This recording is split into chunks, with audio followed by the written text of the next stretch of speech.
बिस्मिल्लाहिर्रहमानिर्रहीम अस्सलाम वालेकुम। सऊदी इन्फो यूट्यूब चैनल में आपको खुश आमदीद कहते हैं। अगर आपकी फ़ैमिली सऊदी अरेबिया में विज़िट वीज़ा पर मौजूद है या फिर इन फ्यूचर आप अपनी फ़ैमिली को विज़िट वीज़ा पर बुलाना चाह रहे हैं, तो ऐसे में आप लोगों के लिए ज़बरदस्त इन्फॉर्मेशन आपके साथ शेयर कर रहा हूँ।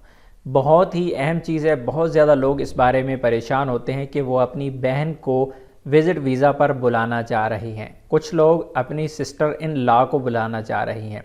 और फिर एक और अहम चीज़ होती है, जब आप पाकिस्तान, इंडिया, बांग्लादेश, नेपाल जिस भी मुल्क में आप मौजूद हैं, तो फिर आपको अपनी फ़ैमिली का जो विज़िट वीज़ा लगवाते हुए, एतमाद में विज़िट वीज़ा स्टैंप करवाते हुए मुश्किल का सामना करना पड़ता है फिंगरप्रिंट्स का।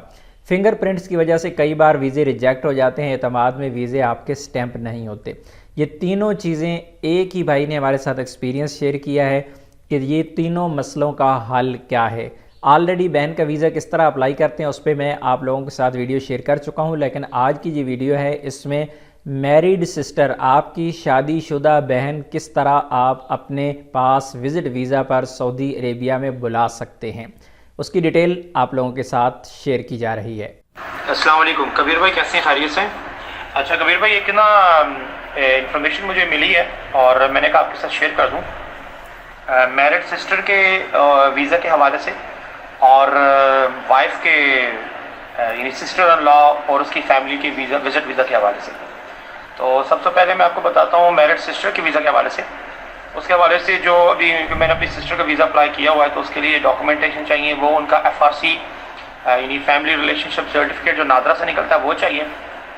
और उसके अलावा उनका जो सर्टिफिकेट है, मैरिज सर्टिफिकेट, निकाहनामा, ये दो डॉक्यूमेंट जो है वो फॉरेन ऑफिस से अटैच करवाने और बस इसी की ज़रूरत है। अच्छा, उसमें अगर सिस्टर अकेली आना चाहती है तो उसके हस्बैंड जो है वो एक NOC बना के देंगे। उसमें एक 50 रुपये का स्टाम्प पेपर लगेगा। उसमें वो उसे परमिशन देगा कि भाई ये मेरी मिसेस है और इसका फलां ID कार्ड नंबर है और ये अपने भाई के पास सऊदी अरब विजिट वीज़ा पे जा रही है, तो लिहाजा ये जा सकती है। बस ये 3 डॉक्यूमेंट लगेंगी सिस्टर के लिए, अगर इनकेस अगर सिस्टर अकेली आती है, उसका हस्बैंड नहीं साथ है। और दूसरे नंबर पर जो है वो सिस्टर इन लॉ के विजिट वीज़ा के हवाले से जो डॉक्यूमेंट चाहिए वो भी मैंने अप्लाई किया हुआ है। तो उसमें उनके लिए भी FRC का एक डॉक्यूमेंट चाहिए रिलेशनशिप इनिशियलाइज करने के लिए, कि वो भी मेरी मिसेस की सिस्टर है एक।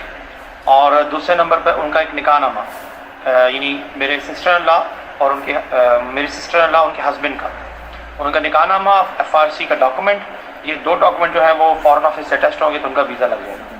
ये 2 चीज़ें थी, मैंने कहा आपको मैं अपडेट कर दूँ, मेरे एक्सपीरियंस में ही थी। अल्लाह हाफ़िज़। और तीसरे नंबर पर जो बड़ी इंपॉर्टेंट चीज़ है फिंगरप्रिंट के हवाले से, अक्सर लोगों के जो खास तौर छोटे बच्चों के फिंगरप्रिंट के हवाले से बड़े मसाइल आ रहे हैं। तो उसमें यह है कि मेरी बेटी का भी वीज़ा लगा है, उसमें थोड़ा सा मेरा एक्सपीरियंस हुआ, हम काफ़ी उसमें हमने स्ट्रगल भी किया।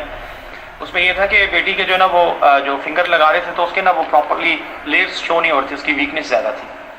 तो वो फिर एक दफ़ा गए, उन्होंने फिंगर लगवाए, वो रिजेक्ट हो गए, फिर दोबारा गए, यानी 5 वीज़े अप्लाई किए, 4 वीज़ा लग गया। और जो छोटी बेटी का उसका वीज़ा नहीं लगा, उसको उन्हें एलिगेशन लगा के भेज दिया।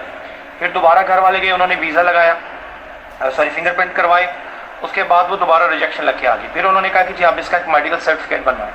तो उसका तरीकाकार ये है कि आप किसी भी सरकारी हॉस्पिटल से, वहाँ पे ऑथोराइज डॉक्टर होते हैं, स्किन स्पेशलिस्ट, वो आपको आपके किसी फ़र्द के जिसके फिंगरप्रिंट का इशू है, वो वहाँ पे पेपर है, उसके दोनों हाथों के फिंगर लगाएंगे और वहाँ पे वो लिख दें कि भाई इसके बच्चा, ये बच्ची, ये खातून या मर्द के जो है ना वो फिंगरप्रिंट जो है वो ऐसे करके शो नहीं हो रहे, लिहाजा ये फलां मेडिसिन ही खाएगी। वो एक मतलब मेडिकल सर्टिफिकेट बन जाता है। वो फिर आप एतमाद ऑफिस में जमा करवाते हैं तो उसी के बेस पर जो है ना वो वीज़ा लग जाता है। तो ये मेरी बेटी का वीज़ा ऐसे ही लगा था। हमने मंडे को डॉक्यूमेंट जमा करवाया और वेडनेसडे वाले दिन आफ्टरनून हमारा वीज़ा लग चुका था और आज वीज़े पासपोर्ट घर भी पहुँच गए। तो ये 3 एक्सपीरियंस से मैंने कहा चले मैं आपके साथ शेयर कर लेता हूँ। अल्लाह हाफ़िज़।